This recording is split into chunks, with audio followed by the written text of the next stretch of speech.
नमस्कार। हिंदी व्याकरण में आज का विषय है अलंकार। अलंकार हिंदी साहित्य में एक महत्वपूर्ण विषय है। जैसा कि आप सभी जानते हैं, अलंकार शब्द दो शब्दों के योग से बना है, अलम और कार। अलंकार शब्द का क्या अर्थ है? अलंकार शब्द का अर्थ है आभूषण।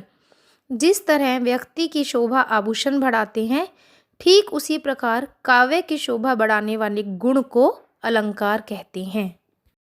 अब बात करते हैं अलंकारों के भेद की। अलंकार को दो मुख्य भागों में बांटा जा सकता है। पहला है शब्द अलंकार और दूसरा है अर्थ अलंकार। बात करते हैं पहले भेद की, शब्द अलंकार। शब्द अलंकार यानी कि शब्दालंकार, यानी कि जिसमें अलंकार किसमें हो, शब्द में हो, वो क्या कहलाएगा? शब्द अलंकार। तो क्या बनी इसकी परिभाषा? जहाँ काव्य में शब्दों के विशिष्ट प्रयोग से सौंदर्य और चमत्कार उत्पन्न होता है, वहाँ शब्द अलंकार होता है। इसका मतलब क्या हुआ कि हमारे काव्य में, हमारी कविता में शब्दों के प्रयोग पर ही चमत्कार निर्भर है कि शब्द कौन सा प्रयोग कर रहे हैं, उससे काव्य में क्या सुंदरता बढ़ी, तो वो शब्द अलंकार है। यानी अलंकार किस पर निर्भर करता है? शब्द पर। जैसे एक उदाहरण देखो, कनक कनकते 100 गुनी मादकता अधिकाई। अब इसमें जो शब्द, कौन सा शब्द है जिससे अलंकार उत्पन्न हो रहा है? कनक कनक। इस अलंकार को भी हम आगे 3 भागों में बांट सकते हैं। तो इसके अनुसार शब्द अलंकार के कितने भेद हुए? शब्द अलंकार के 3 भेद हुए। प्रथम है अनुप्रास अलंकार, दूसरा यमक अलंकार और तीसरा श्लेष अलंकार। इस अलंकार में आपको क्या याद रखने वाली महत्वपूर्ण बात है कि कविता में जहाँ शब्दों के प्रयोग से काव्य में चमत्कार उत्पन्न हो, तो वो शब्द अलंकार है। मतलब अलंकार किस में है? शब्द में है, तो वो शब्द अलंकार है। और इसके आगे कितने भेद है? 3 भेद है, अनुप्रास, यमक और श्लेष अलंकार। शब्द अलंकार का प्रथम भेद अनुप्रास अलंकार। इसे ध्यान से समझो। अनुप्रास, अनुप्रास किन दो शब्दों के योग से बना है? अनु और प्रास। अनु का क्या मतलब होता है? अनु, अनु यानी पीछे पीछे, किसी का अनुसरण करना या कुछ भी है अनु, यानी उसके पीछे पीछे। और प्रास का अर्थ होता है वर्ण। वर्ण क्या होते हैं? ये क ख ग घ अ, ये सब क्या है? ये सब वर्ण है। तो अनुप्रास का क्या मतलब हुआ कि कोई वर्ण पीछे पीछे आ रहा है। पीछे पीछे आ रहा है यानी बार बार आ रहा है। तो अनुप्रास का क्या अर्थ हुआ? बार बार आना। अब इसकी डेफिनेशन क्या बनी? अनुप्रास का अर्थ है किसी वर्ण का बार बार आना। यदि काव्य में कोई भी व्यंजन या वर्ण की बार बार आवृत्ति हो रही है, तो वो अनुप्रास अलंकार होता है। एक उदाहरण देखो, कल कानन कुंडल मोर पखा उर पे बनमाल विराजती है। कल कानन कुंडल किसकी आवृत्ति हो रही है? कौन से वर्ण की? क वर्ण की बार बार आवृत्ति हो रही है। तो अनुप्रास अलंकार की क्या पहचान है कि जब किसी वर्ण की बार बार आवृत्ति होती है, बार बार वो आता है, तो वहाँ अनुप्रास अलंकार होता है। और भी उदाहरण है, जैसे रघुपति राघव राजा राम। क्या हो गया? रघुपति राघव राजा राम, र वर्ण की बार बार आवृत्ति हो गई, तो कौन सा अलंकार हुआ? ये हुआ अनुप्रास अलंकार। और बताइए, कुछ आपके दिमाग में आ रहा हो तो। और उदाहरण, बहुत सारे उदाहरण हैं। चारु चंद्र की चंचल किरणें खेल रही हैं जल थल में। तो क्या हो गया? चारु चंद्र चंचल, ये सब क्या है? च वर्ण की बार बार आवृत्ति हो रही है, तो कौन सा वर्ण हो गया? च वर्ण हो गया, जो बार बार आ रहा है। अनुप्रास अलंकार हुआ ये। इस तरह आप अनुप्रास अलंकार को याद रखना हमेशा कि जिस काव्य में या जिन पंक्तियों में बार बार एक ही वर्ण की, देखो वर्ण बोल रहे हैं, शब्द नहीं बोल रहे, वर्ण बोल रहे हैं, कोई भी वर्ण। और वर्ण क्या होता है? ये क ख ग, ये सारे क्या है? वर्ण है। लेकिन हम जब बोल देंगे क ल कल, कल कल बार बार आ रहा है, तो वो वर्ण नहीं है, वो शब्द है। अब इसमें क्या हो रहा है? चारु चंद्र की चंचल किरणें, या रघुपति राघव राजा राम, या कानन कुंडल, ये सारे क्या है? क वर्ण की हो रही है, किसी में च वर्ण की हो रही है और किसी में र वर्ण की हो रही है। तो जब वर्ण की आवृत्ति बार बार होती है, कौन सा अलंकार होगा? अनुप्रास अलंकार। शब्द अलंकार का पहला भेद हुआ अनुप्रास अलंकार और दूसरा है यमक अलंकार।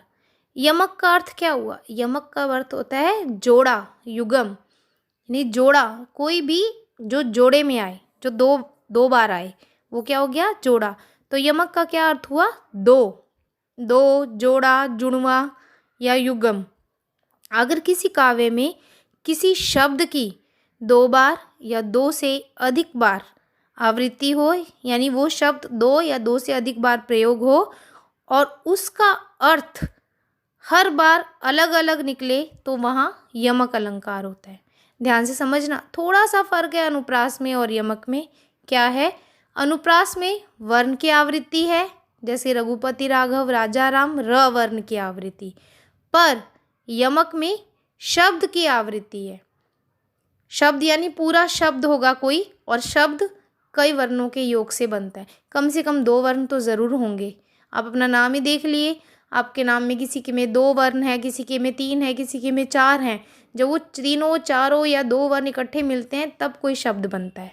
ठीक है, तो उसमें अनुप्रास अलंकार में तो वर्ण की आवृत्ति है, पर यमक अलंकार में शब्द की आवृत्ति है। लेकिन शब्द भी एक आएगा, पर उसका एक शब्द दो बार आएगा, पर उसका दोनों बार जो अर्थ होगा वो अलग होगा। जैसे जैसे काली घटा का घमंड घटा। अब इसमें घटा शब्द देखिए, दो बार आया, काली घटा का घमंड घटा। शब्द एक है घटा, लेकिन आया कितनी बार? दो बार, पर उन दोनों बार में उस एक शब्द का अर्थ अलग अलग है। प्रथम में इसका क्या अर्थ हुआ? काली घटा यानी काले बादल, और दूसरे में घमंड घटना, किसी चीज का घटना यानी कम होना। तो दूसरे में घटा का अर्थ क्या है?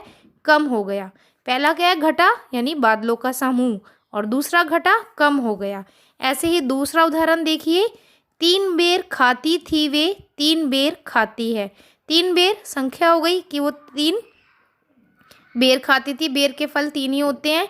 और दूसरा तीन बेर, बेर यानी बार, तीन बार। तो वर्ड एक ही है, शब्द एक ही है, कौन सा? बेर। और आया कितनी बार है? दो बार। तीन बेर खाती थी वे, तीन बेर खाती है, मतलब वो तीन बेर ही खाती थी। कितनी बार? तीन बार। आया ना? शब्द एक बेर, लेकिन उसका दो बार प्रयोग हुआ है और दोनों बार में उसके अर्थ अलग अलग हुए हैं। इसके लिए हम एक एग्जाम्पल और भी ले सकते हैं। देखो, आपने सुना होगा, एक गाना भी है, सजना है मुझे सजना के लिए। अब सजना है क्या? तैयार होना, श्रृंगार करना, सजना के लिए, अपने प्रियतम के लिए। तो सजना है मुझे सजना के लिए, वर्ड एक है, सजना आया दो बार, लेकिन दोनों बार उसका अर्थ अलग अलग है। एक सजना का अर्थ हो गया श्रृंगार करना, और दूसरा सजना अपना प्रियतम। ठीक है, अब समझ आया? शब्द एक आया दो बार, लेकिन दोनों बार ही उसका अर्थ अलग अलग होगा, ना कि एक ही होगा।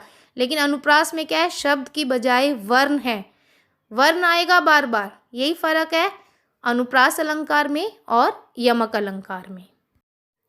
तीसरा अलंकार, शब्द अलंकार का तीसरा भेद है श्लेष अलंकार। श्लेष का अर्थ पहले जानोगे, इसका अर्थ। श्लेष का अर्थ होता है चिपका हुआ, किसी चीज के साथ सटा हुआ, सटना, किसी चीज के साथ सटना या चिपकना। तो वो कौन सा अलंकार होगा? श्लेष अलंकार होगा।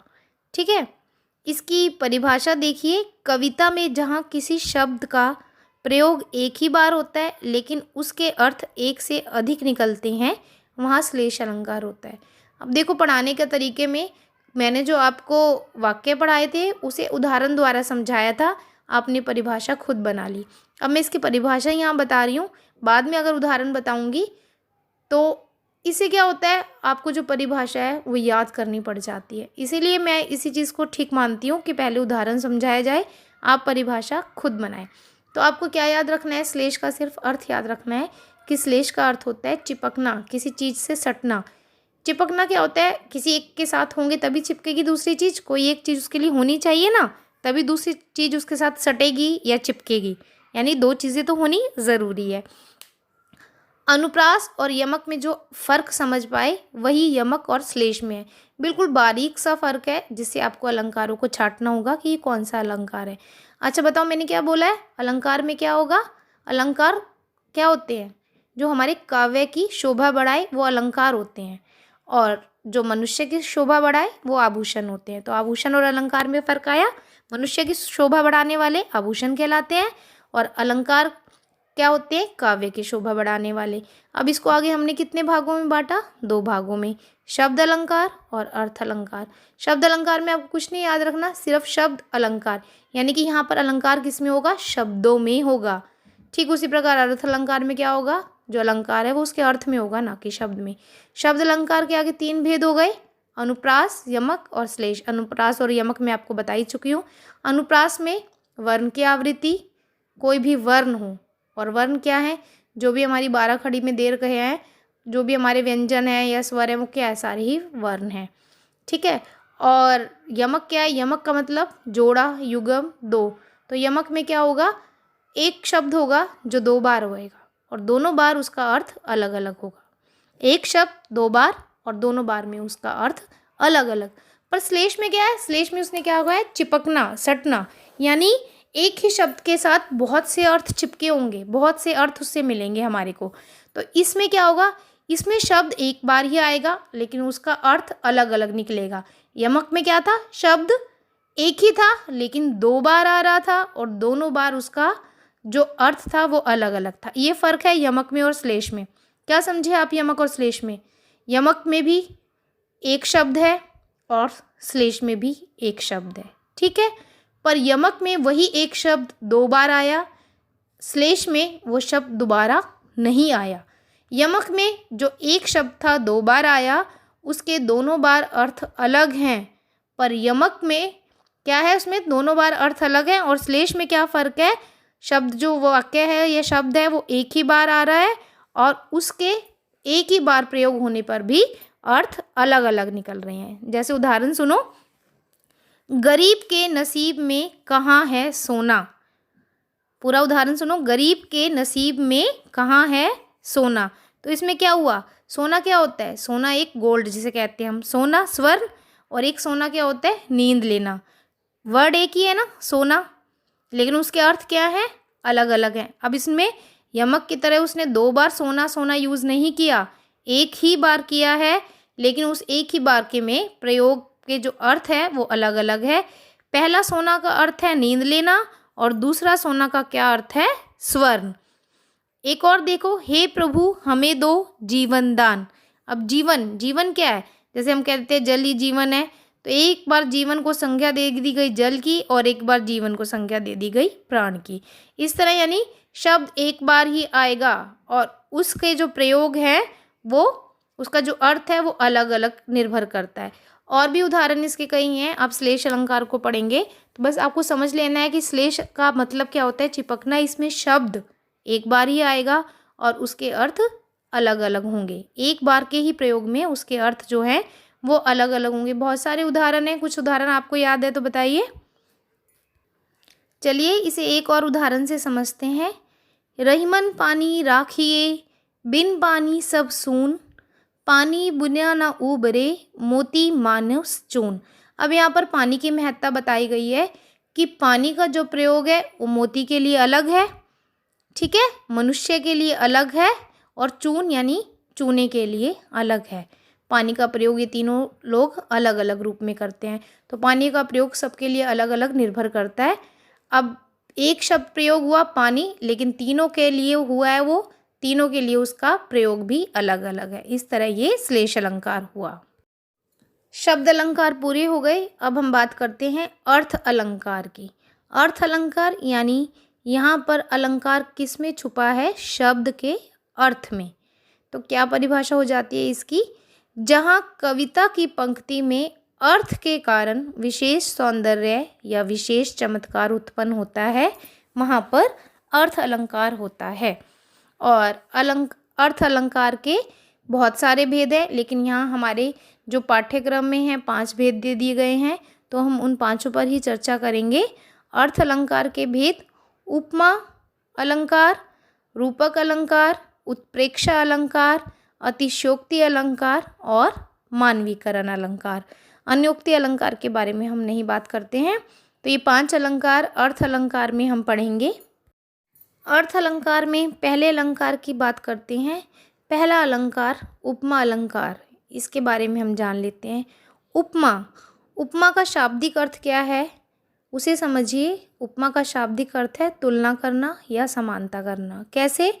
देखो, उपमा शब्द दो शब्दों के योग से बना है, उप प्लस मा। उप का मतलब क्या होता है? दो चीज़ें साथ साथ आनी। और मा का मतलब होता है मापन करना, किसी चीज़ का मापन करना। जैसे हमारे ये दोनों हाथ हैं, दोनों हाथ को जो हम पास पास लाते हैं, दो चीज़ों को हम पास पास लाने की कोशिश कर रहे हैं, ठीक है, वो क्या है? उप। और उसको जो माप रही है इकाई, वो क्या है? मापन करने वाली इकाई।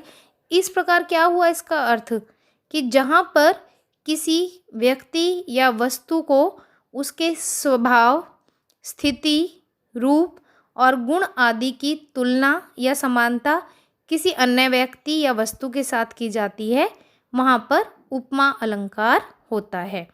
जैसे पीपर पात सरस मन डोला, पर्वत सा है वक्ष राम का, बल अपार है बाहों में। पहला उदाहरण मैंने बोला पीपर पात सरिस मन डोला। अब इसमें क्या आ गया? सरिस। और दूसरा क्या है? पर्वत सा है वक्ष राम का, बल अपार है बाहों में। अर्थात आपको ये तो पता चल गया उपमा अलंकार क्या होता है। इसके कुछ शब्द हैं निश्चित, जिससे आपको पहचान हो सकती है। मैं आपको एक छोटी सी ट्रिक बताती हूँ, कैसे आपको पता चल जाएगा कि ये उपमा अलंकार है। इसमें कुछ शब्द आते हैं, शब्दों को ध्यान से सुनिए और अपनी उत्तर पुस्तिका में नोट भी कर लें। सी, सा, से, सम, सरिस, ये 5 शब्द जहाँ आए, सी, सा, से, सम, सरिस, जहाँ पर भी आए वहाँ पर कौन सा अलंकार है? उपमा अलंकार। अब देखो, पीपर पात सरिस मन डोला या पर्वत सा, आ गया ना, सा सरिस। तो जहाँ पर भी ये 5 शब्द आए वहाँ पर कौन सा अलंकार है? वहाँ पर है उपमा अलंकार। अर्थ अलंकार में दूसरा है रूपक अलंकार। उपमा के बाद हम बात करेंगे रूपक अलंकार की। उपमा की तो आपको पहचान हो गई, सी, सा, से, सम, सरिस, तुल्य, ये शब्द जहाँ पर भी है वहाँ पर उपमा अलंकार है। अब रूपक में क्या है? रूपक में दो चीज़ें होती हैं, एक उपमेय और एक उपमान। उपमेय क्या होता है? जिसकी तुलना की जा रही है। और उपमान क्या होता है? जिससे तुलना की जा रही है। जैसे मैं बोलूँ साक्षी अर्शिता से ज़्यादा बुद्धिमान है, या साक्षी अर्शिता से बुद्धिमान है, तो किसकी तुलना कर रही हूँ मैं? साक्षी की। तो साक्षी क्या हो गई? उपमेय। और अर्शिता से मैं उसकी तुलना कर रही हूँ, तो अर्शिता क्या हो गई? उपमान। तो जिसकी तुलना कर रहे हैं वो क्या है? उपमेय। और जिसके साथ तुलना कर रहे हैं वो क्या है? उपमान। तो रूपक की डेफिनेशन क्या बनी? जहाँ गुणों की समानता दर्शाने के लिए दोनों वस्तुओं को अभिन्न मान लिया जाता है, यानी मुख्य मान लिया जाता है, वहाँ पर रूपक अलंकार होता है। दूसरे शब्दों में हम इसको यूँ कह सकते हैं कि उपमेय में उपमान का आरोप कर दिया जाता है। उपमेय यानी जिसकी तुलना कर रहे हैं उसमें किसका उपमान कर दिया जाता है? जिसके साथ हम तुलना करने जा रहे हैं। उदाहरण से समझो, आपको बिल्कुल क्लियर हो जाएगा। उदाहरण देखो, चरण कमल बंदो हरिराई। इसका उदाहरण क्या हो गया? चरण कमल बंदो हरिराई। चरण को किसके समान माना है? कमल के समान। तो किसकी तुलना कर रहे हैं? चरण की तुलना कर रहे हैं। चरण क्या हुआ? उपमेय। उपमेय में उपमान का आरोप कर रहे हैं, तो उपमान क्या हो गया इसमें? कमल। चरण को कैसे मान रहे हैं? चरण कमल बंदो हरिराई, हमने चरण को कमल के समान मान लिया है, कमल के समान उसके चरण हैं। ऐसे मैया मैं तो चंद्र खिलौना ले हूँ। मैया मैं तो चंद्र, चंद्र क्या है? चंद्र क्या है? चांद। और उसने चांद रूपी खिलौना उसको चाहिए। तो देखो, इसकी और भी पहचान है। जब हम इसके टुकड़े करते हैं, इसका मतलब अर्थ निकालते हैं, चंद्र खिलौना, चांद रूपी खिलौना। चरण कमल, चरण रूपी कमल, यानी चरण के समान कमल है और चांद के समान खिलौना है। जब इसका विभाजन करते हैं तो क्या आ जाएगा? रूपी। इसका विग्रह करते हैं, इसका विभाजन करते हैं, और इन दोनों के बीच देखो चरण कमल, एक छोटा सा हाइफन लगा है जिसे हम योजक चिन्ह कहते हैं। मैया मैं तो चंद्र खिलौना, चंद्र और खिलौना के बीच में भी ये लगा हुआ है, देखा ना आपने? तो ये कौन सा हो गया? रूपक अलंकार। बिल्कुल क्लियर हो गया। सी, सा, से, सम, सरिस क्या हो गया? ये कौन सी हो गया अलंकार? उपमा अलंकार। और जहाँ पर योजक चिन्ह लगा है या उपमेय पे उपमान हो रहा है, अगर हम उसका विग्रह करते हैं तो रूपी आता है शब्द, तो वो कौन सा हो गया? रूपक अलंकार। तो रूपक अलंकार इस प्रकार का कोई शब्द नहीं होता, बल्कि कोई दो शब्दों के बीच एक योजक चिन्ह का प्रयोग किया जाता है। और जब हम विग्रह करते हैं तो विग्रह करने पर रूपी लिखा जाता है। अब चरण कमल बंधो हरिराई, चरण रूपी कमल, चंद्र खिलौना, चंद्र रूपी खिलौना। क्लियर। तीसरा है उत्प्रेक्षा अलंकार। उत्प्रेक्षा अलंकार जहाँ उपमेय में उपमान की संभावना प्रकट की जाती है, वहाँ पर उत्प्रेक्षा अलंकार होता है। उपमेय और उपमान मैंने अभी आपको बताया, जिसकी तुलना कर रहे हैं वो उपमेय है और जिसके साथ तुलना कर रहे हैं वो उपमान है। तो दोनों की उपमेय में उपमान की संभावना प्रकट होती है। इसके लिए भी कुछ विशेष शब्द है, आपको सबकी ट्रिक बताई जा रही है। शब्द अलंकार के तीनों भेद में आपको अनुप्रास में वर्ण की आवृत्ति बताई, यमक में एक शब्द दो बार आएगा और दोनों में उसके अर्थ अलग अलग होंगे, श्लेष में शब्द एक ही होगा लेकिन हर बार उसका अर्थ अलग अलग होगा। ठीक वैसे ही जब हमने अर्थ अलंकार की बात की तो अर्थ अलंकार में जो अलंकार है वो अर्थ में निर्भर कर रहा है, अर्थ में उसका अर्थ क्या निकल रहा है। सबसे पहले हमने बात करी उपमा। उपमा यानी जो पास पास लाने का हो, जिसमें दो चीज़ों को पास पास लाया जाए, वहाँ पर उपमा अलंकार है। और इसकी पहचान मैंने आपको बताई, सी सा से सम सरिस जिसमें भी आएगा वो उपमा अलंकार है। फिर आया रूपक। रूपक में क्या है, उसमें बीच में योजक चिन्ह लगा होगा और अगर हम उस शब्द का विभाजन करेंगे तो उसमें रूपी आएगा विग्रह करने पे। तीसरा है उत्प्रेक्षा अलंकार। उत्प्रेक्षा में भी कुछ शब्द निश्चित हैं जिससे आपको पता चल जाएगा कि उत्प्रेक्षा अलंकार है। तो वो अलंकार, वो शब्द कौन कौन से हैं? मानो, मनु, मनहु। ठीक वैसे ही जानो, जनु, जनहु। जहाँ पर इन वाचक शब्दों का प्रयोग होता है वो कौन सा है? वो है उत्प्रेक्षा अलंकार। अब उदाहरण सुनो। उस काल मारे क्रोध के तनु कांपने उनका लगा, मानो हवा के जोर से सोता हुआ सागर जगा। इसमें शब्द आ गया ना दूसरी लाइन में, मानो। तो जिसमें भी आ जाए मानो, मनो, मनहु, जानो, जनु, जनहु, तो कौन सा है? उत्प्रेक्षा अलंकार। क्लियर। नेक्स्ट पढ़ते हैं। चौथा अलंकार अतिशयोक्ति अलंकार। अति का क्या मतलब होता है? अति का मतलब होता है बहुत अधिक, और उक्ति का मतलब जो हमने बात कही है, उक्ति कहने वाली बात, कही गई बात क्या कहलाती है? उक्ति कहलाती है। और इस उक्ति में क्या है, इस उक्ति को बढ़ा चढ़ाकर जब हम बोलते हैं तब हो जाता है अतिशयोक्ति।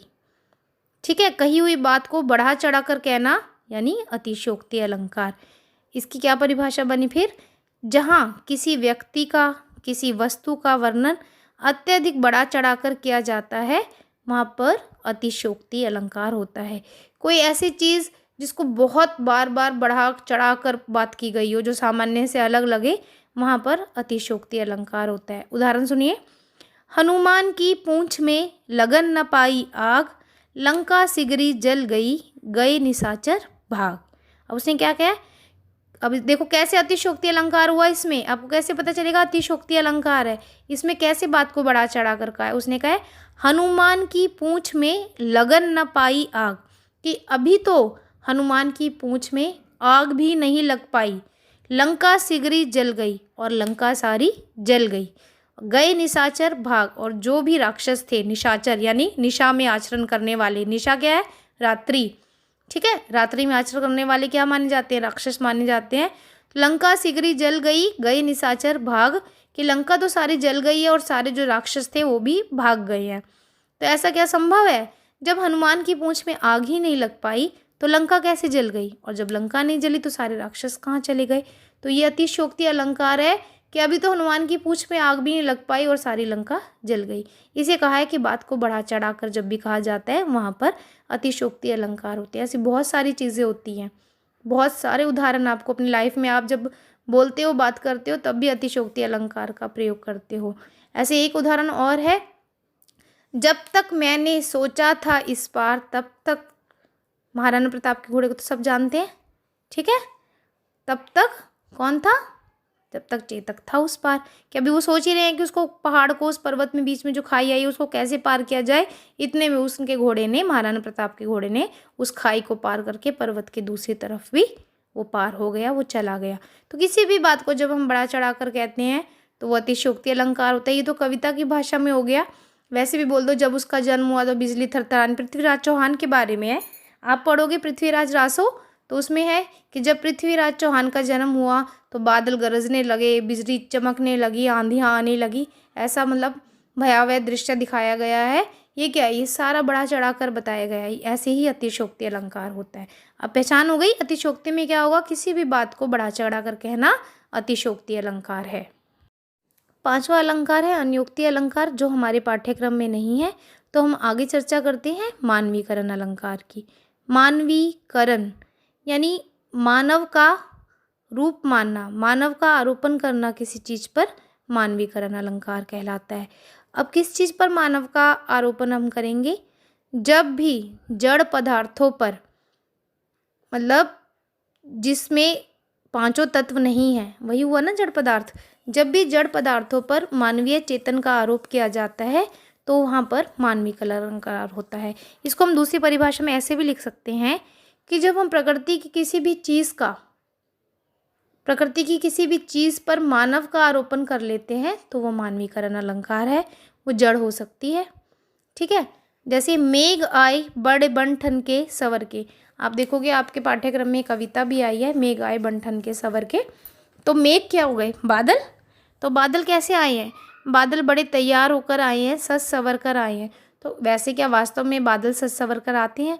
अब इसमें बादलों को एक मनुष्य की संज्ञा दे दी गई है, मनुष्य का आरोपण कर लिया गया है कि मेघ आए बन ठन के सवर के, यानी बादल बहुत तैयार होकर आए हैं। या हे वसुंधरा बिखेर देती मोती सबके सोने पर, रवि बटोर लेता हो उसको सदा सवेरा होने पर। हे वसुंधरा बिखेर देती मोती सबके सोने पर। अब कवि इसमें क्या कह रहा है कि हे पृथ्वी, जब रात को सब सो जाते हैं तो तुम इस पूरी पृथ्वी पर अपने मोतियों को बिखेर दो। सवेरे रवि बटोर लेता उसको सदा सवेरे होने पर, और जब सुबह होती तो रवि यानी सूर्य उसको उन सारे मोतियों को बटोर लेता यानी इकट्ठा कर लेता। अब क्या सच में पृथ्वी पर मोती बिखरे हुए हैं तो सूर्य उसे आएगा एकत्रित करने, उसे बटोरने, उसे इकट्ठा करने? नहीं। अब इन्होंने सूर्य पे आरोपण कर दिया एक व्यक्ति का, उसका सूर्य को रवि कहते हैं, उसको नाम भी रवि का दे दिया है, तो रवि उसको इकट्ठा कर लेता। इस तरह प्रकृति की किसी भी चीज़ पर जब हम मानव का आरोपण कर देते हैं तो वो क्या है, मानवीकरण अलंकार। इसी के साथ आपके शब्द अलंकार और अर्थ अलंकार समाप्त होते हैं। नमस्कार।